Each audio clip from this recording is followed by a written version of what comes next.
Former Real Housewives of Miami star Lisa Hochstein spoke out following the announcement that charges in her and boyfriend Jody Glidden's eavesdropping case have been dropped. "I'm grateful that this is all behind me," Hochstein, 43, wrote via her Instagram story on Monday, June 22nd. "All charges have been dropped."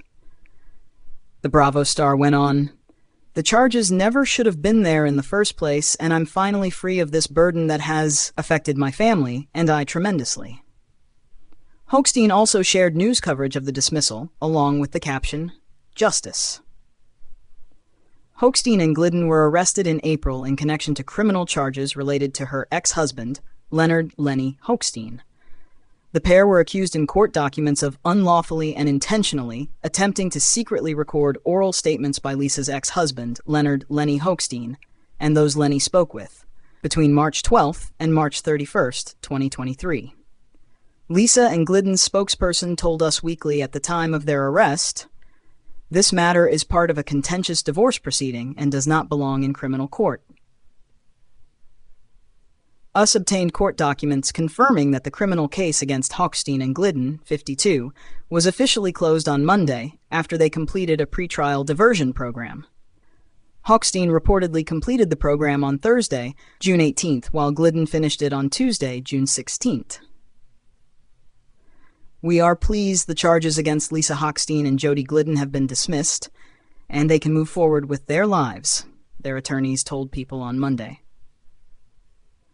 Us reported in May that the couple reached an agreement with prosecutors to resolve charges of interception of wire, oral, or electronic communications without prosecution.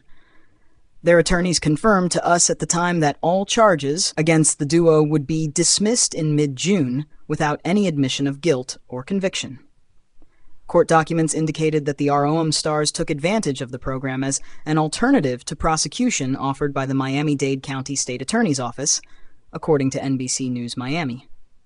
The pretrial diversion program provides offenders with nonviolent priors a viable alternative to a criminal conviction, the office explained.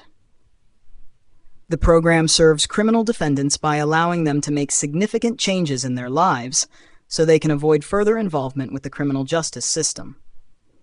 Offenders enter the program voluntarily, and if they complete all conditions and remain arrest-free during participation, the state attorney's office will drop the charges. Lisa was married to plastic surgeon Lenny from 2009 to 2024. They share 2 children, son Logan Mark, 10, and daughter Elle Marie, 6. Unfortunately, Real Housewives of Miami fans won't get to see Lisa's legal drama play out on screen because Bravo put the franchise on pause earlier this year. I will say, this was not my decision. Executive producer Andy Cohen told listeners on the March 23rd episode of SiriusXM's Andy Cohen Live. And by the way, look, I'm an EP executive producer on all these shows. If it was up to me, they would be rolling all the time and on. I mean, better for me. Frankly, I'm happy that people are so passionate about it, and I hope they tell their friends to watch. This is a ratings game, after all.